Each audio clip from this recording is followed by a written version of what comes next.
Hi everybody, welcome back to my channel. Have you ever heard an Italian say something like lo vedo domani or le ho detto la verità and think, wait, what's that lo and le doing there? Don't worry, you are not alone. You're not the first confused Italian student. No worries. Today, I'm hopefully going to help you to clear up the big doubt and the fog that surrounds, I would say, a very complicated topic for Italian learners, which is when to use the direct and indirect object pronouns. So by the end of this video, I really hope that you'll finally understand them and that you're going to be confident enough to use them correctly. And I am quite sure that you will be able to learn the different shades of lo, la, le, gli, and when to use them. Okay? So let's start with the first important thing. What are object pronouns? Okay? An object pronoun replaces a noun so that we do not repeat it, okay? You also have this in English. Think of this short little sentence. I see Maria. You can also say I see her. Let's look at the Italian version. Vedo Maria, la vedo. So that la means her and it replaces Maria. Easy, right? Just kidding. Nothing is ever easy in Italian. This is where it gets tricky. Sometimes we use direct pronouns and sometimes we use indirect pronouns. Big info before I continue. I actually have full videos and quizzes on direct and indirect pronouns.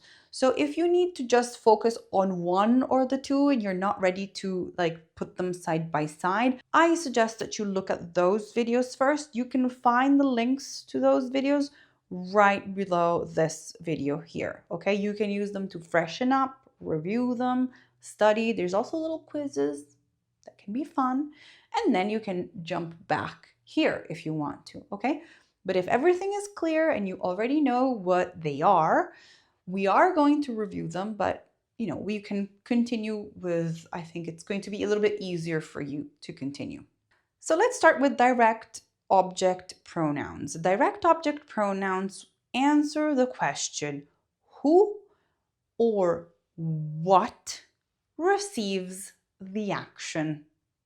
So here is a beautiful chart with the pronouns, okay?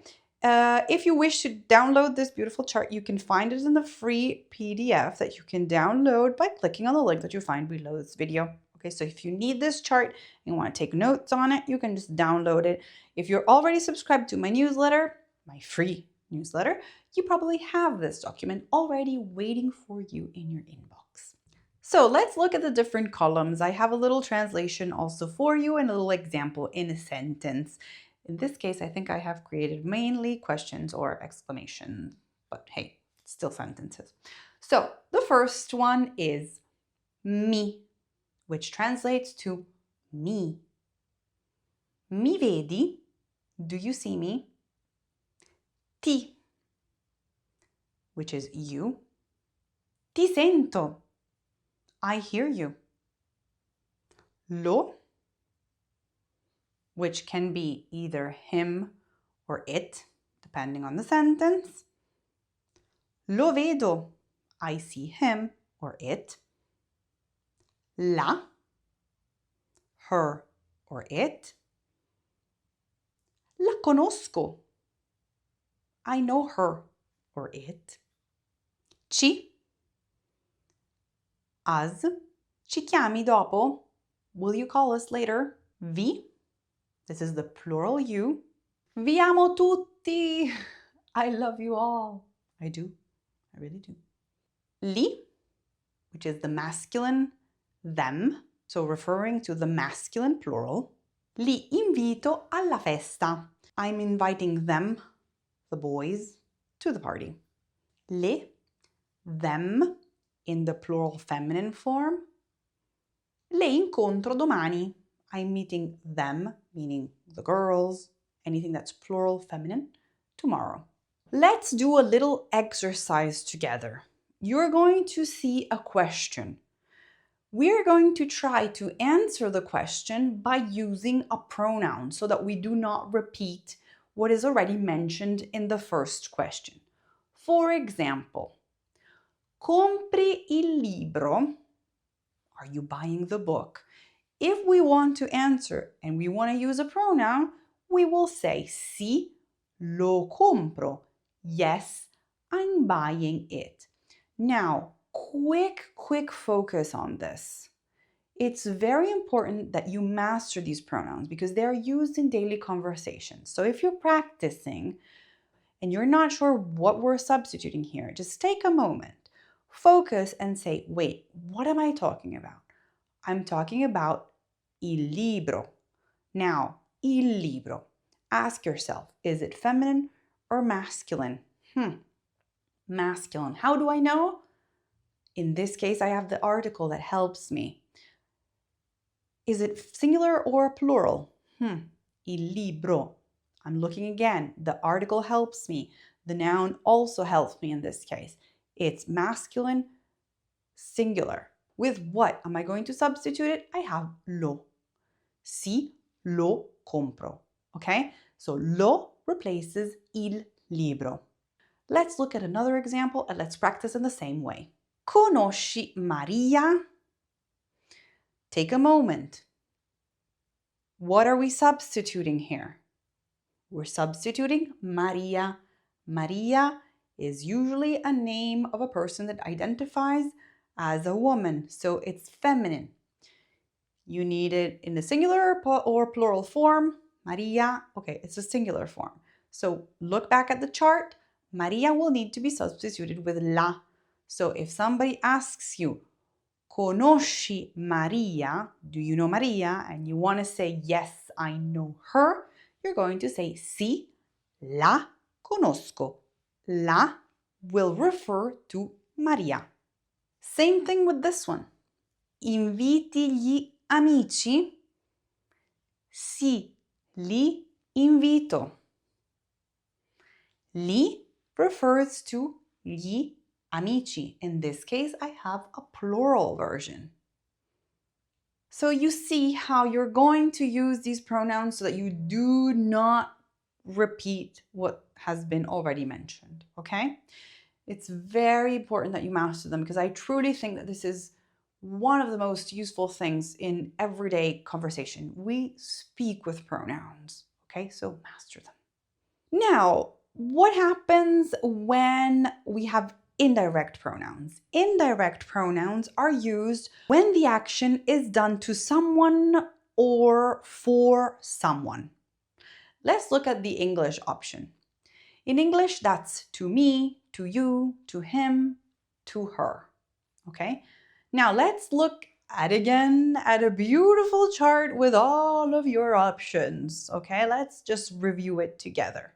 Remember that the chart is available in the PDF that you can download for free by clicking on the link below.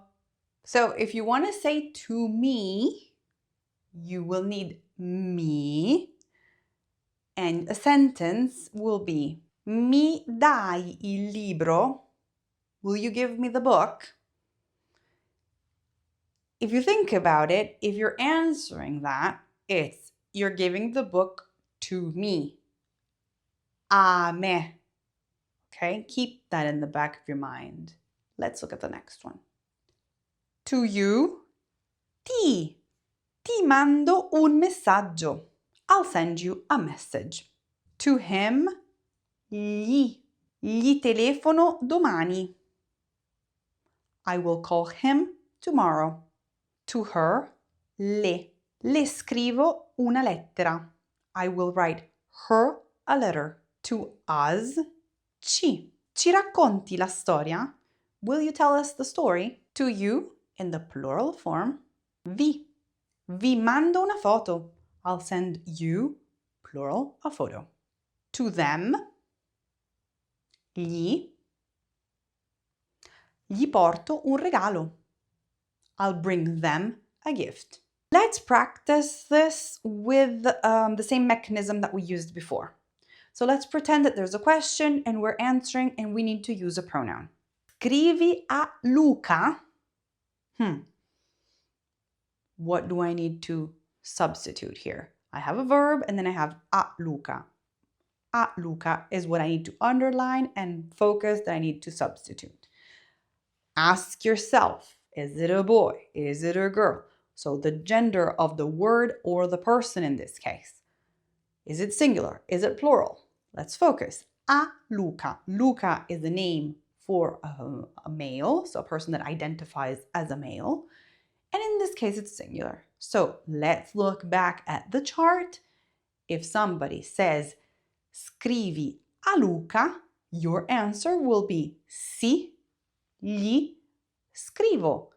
Gli is the pronoun that you need to substitute a Luca. So gli, it's masculine, singular in this case. Focus on the next one. Hai detto la verità a Carla? Sì, le ho detto la verità. Once again, what are we substituting here?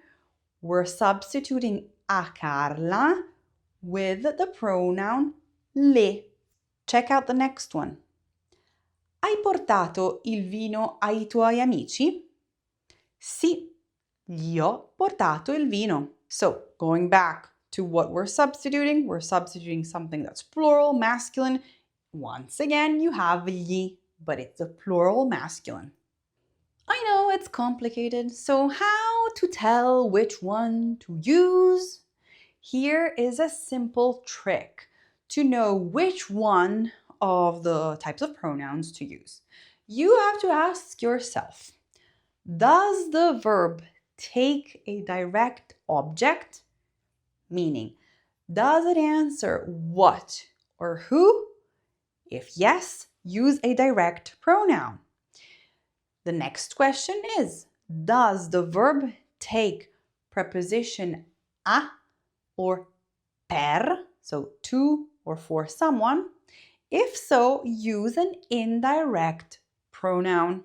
Examples side by side so that we can really focus on what I just said. So let's look at this chart. Look at the first sentence. Vedo Maria. I could also say la vedo. What did I use here? Does my verb vedo Maria, does it answer the question who or what? Yes, because the answer is Maria. Who do I see? Maria. So in this case, I have a direct pronoun. Vedo Maria, la vedo. I see her. But if I say telefono a Maria, I will say le telefono. So in this case, the big hint is the preposition. The verb will be followed by preposition a. Telefono a. So I know that in this case, it's an indirect pronoun. Telefono a Maria, le telefono. Let's focus on two more. Aiuti tuo fratello? Lo aiuto. Let's ask ourselves, does it answer who or what? So focus on the verb. Does it answer who or what? Do you help your brother? Yeah, I think so. I'm talking about my brother. So I'm going to use lo, which is a direct pronoun. But if I have a sentence like this, scrivi a tuo fratello, gli scrivi, so I'm using gli to refer to fratello. If I look at the first sentence, I have scrivi a. I have that little preposition that sounds an alarm off, beep, beep, beep, beep, beep, and tells you use an indirect pronoun. I am truly aware that this is very difficult, okay? Review it, take it slowly, and if you wish to practice, I'll give you a couple of exercises right in the PDF that you can download for free. So if you want a little quick exercise, you'll find some questions that you need to change and use either direct or indirect pronoun. I hope this video helps you to understand and master the difference. Please let me know in the comments and I will see you next week. Un bacio. Ciao.